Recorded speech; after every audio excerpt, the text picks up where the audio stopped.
Olá pessoal, eu quero saudar a todos com a paz do Senhor e no vídeo de hoje eu quero conversar com vocês um pouco acerca da história da igreja primitiva, da igreja que se formou logo após a morte e a ressurreição de Jesus, que contava com os apóstolos e também com os primeiros seguidores.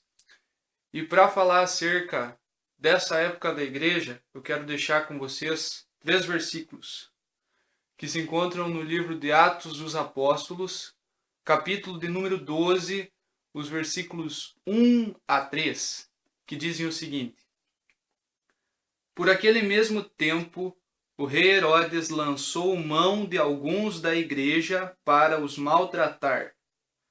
Mandou matar à espada Tiago, irmão de João. Vendo que isso agradava aos judeus, continuou mandando prender também a Pedro. Isso aconteceu no dia dos pães asmos.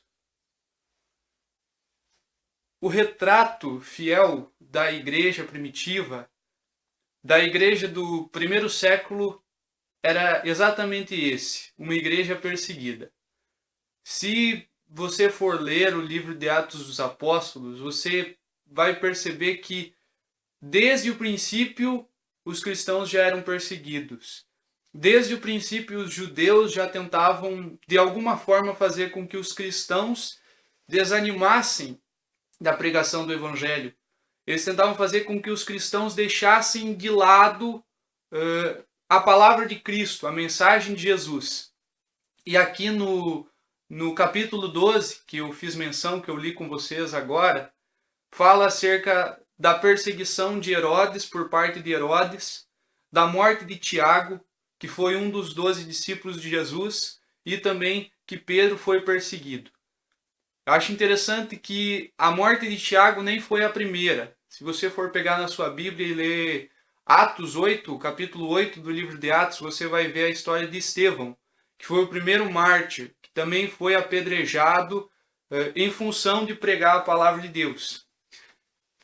E o retrato, como eu falei antes, da igreja primitiva é exatamente isso. De uma igreja perseguida, de uma igreja que passava por lutas constantes. E se a gente for pegar a história, o que a história nos conta, a gente vai ter originalmente os 12 discípulos de Jesus. Desses 12, a gente pode retirar Judas, que se suicidou após entregar o seu Senhor. Então sobraram 11. Dos 11 apóstolos originais, 10 morreram martirizados. 10 foram mortos pelos homens. Apenas João teve uma morte natural. E a gente pode colocar natural entre aspas, porque ele foi levado escravo para a ilha de Patmos. Passou os últimos anos da sua vida, a sua velhice, trabalhando na ilha de Patmos como se fosse um prisioneiro. Então a vida dos apóstolos e dos cristãos primitivos em geral não foi boa. Se a gente for pegar o histórico da igreja, a gente vai ver que muitos cristãos eram mortos nas arenas, serviam de espetáculo aos romanos, comidos por leões, enfim, várias e várias atrocidades. O apóstolo Paulo, se a gente for ver na Bíblia, ele escreveu várias cartas, tanto cartas para igrejas quanto cartas pessoais endereçadas a alguma pessoa específica. Na sua Bíblia, se você pegar desde Romanos até Filemon, só são cartas paulinas, ou seja, cartas escritas pelo apóstolo Paulo. E ao longo dessas cartas, muitas vezes a gente vai encontrar expressões tipo regozijai-vos sempre. Outra vez vos digo, regozijai-vos. Paulo sempre estava alegre. Paulo sempre estava feliz por poder fazer o trabalho de Jesus. E se nós formos pesquisar a fundo, muitas das suas cartas foram escritas enquanto ele estava preso, enquanto ele estava aprisionado pelos romanos. Então, ele não tinha liberdade de ir e vir. Ele não podia fazer da sua vida, naquele momento, o que ele bem entendia. Ele estava aprisionado pelos homens, mas mesmo assim, ele era feliz. Ele tinha alegria no seu coração. Paulo também não teve uma morte natural. Paulo sofreu e foi morto por martírio. E eu vejo assim, então, que esses cristãos primitivos, eles serviam de exemplo para nós.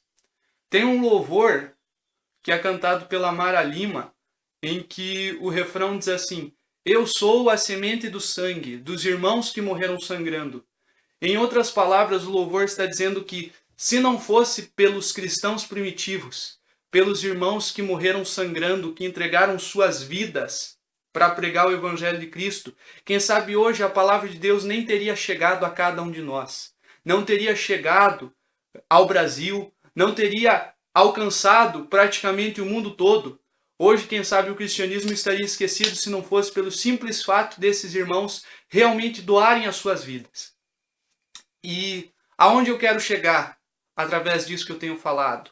Se nós pegarmos o contexto hoje do Brasil, eu creio que nunca antes na história teve-se tanta liberdade para pregar o Evangelho, para falar do amor de Deus. Hoje, se a gente quer, a gente pode sair pela rua pregando, falando, a gente pode levar a nossa Bíblia por onde a gente quer, que ninguém vai espancar a gente, que ninguém vai tentar matar. Se a gente for olhar os países do Oriente Médio, muitos morrem pelo simples fato de carregarem uma Bíblia junto de si. E hoje, o que nós temos visto é uma geração de cristãos que não estão nem aí com a sua fé. Ah, se acontece alguma coisa comigo dentro da igreja, se um irmão olha meio torto para mim, eu já fico de cara amarrada, eu já quero largar o evangelho porque há muita perseguição, é isso, é aquilo. Então, se a gente for fazer uma comparação, os cristãos primitivos eram cristãos de ferro, porque eles suportavam tudo firmes. E a geração de hoje é uma geração de cristãos de açúcar. Não pode vir uma chuvinha sequer que a gente já está reclamando, que a gente já está pensando em largar tudo, em abandonar a Deus. Então, irmãos, vamos olhar para a igreja primitiva. Vamos aprender com aqueles que verdadeiramente doaram as suas vidas para Jesus. Porque é esse tipo de servo, é esse tipo de cristão que faz a vontade de Jesus e que leva a palavra de Jesus. Nós precisamos estar dispostos. Hoje é muito mais simples, hoje é muito mais fácil.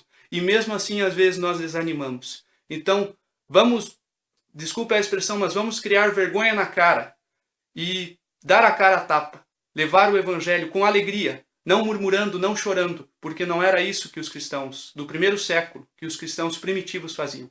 Vamos aprender com eles, porque eles e o nosso Senhor Jesus Cristo são o verdadeiro exemplo que devemos seguir. Essa era a palavra de hoje. Que Deus abençoe a cada um de vocês e um forte abraço a todos.